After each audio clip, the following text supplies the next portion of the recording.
we were at an event, which I think we have to keep secret or something, like the specifics on this Right. event. But I think I'm okay to talk about this part, Yeah, which yeah. is like late at night, I'm walking by this table. There's you, Scott, I think Sham from Palantir, and like a handful of other people in a fairly intense.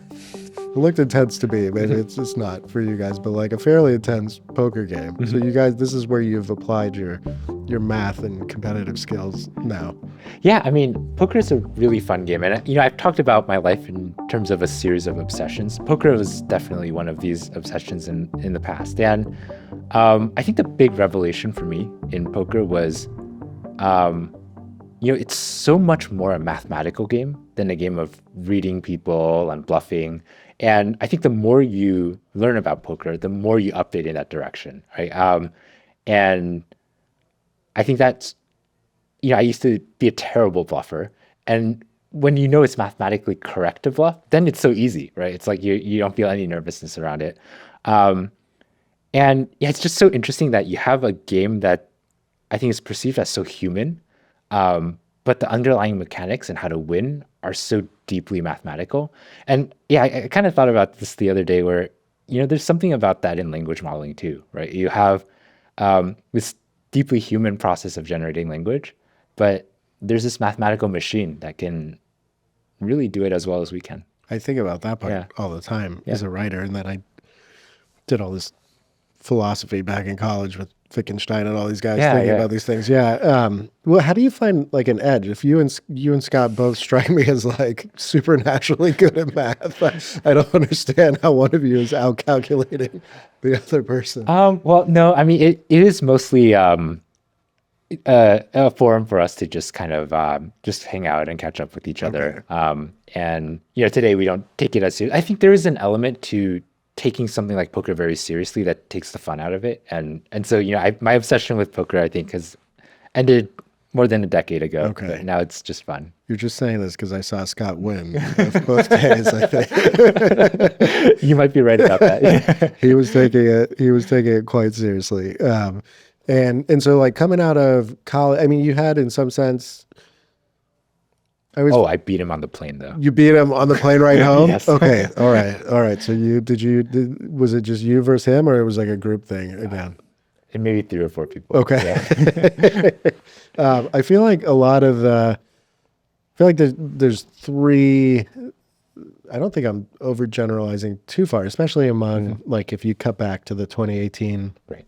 sort of time frame, as far as like people who were in AI at a high level. I mean, a lot had academic backgrounds, Right. a lot were math prodigies or had gone on to sort of take their math background and get into robotics or something, physics like that. And then there's this other bucket, which is people who had gone to Wall Street and done high frequency trading and quants and things like that. And so that was the first path that you took, was you went straight from MIT to Wall Street. Yeah. I mean, I don't wear that badge with too much pride. And to be honest, like, it was a path that was fairly common for, very quantitatively oriented kids at MIT. And I mean, it was certainly a very meritocratic system, right? You could apply intelligence and there's a very concrete reward function, the amount of kind of profit that you would make.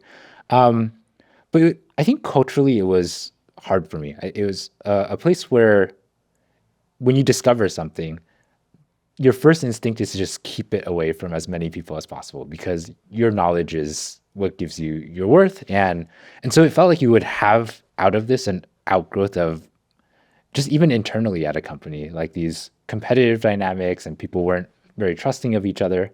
I think it was also felt like such a closed ecosystem, right? I think we today don't feel too much like, when someone in HFT finds a breakthrough that makes their algorithm a little bit faster, no one else feels it, right? And I, over time, just kind of felt like, I woke up after 4 or 5 years, we're competing against the same exact set of players. Everyone's a little bit faster, but had the world really changed that much for it?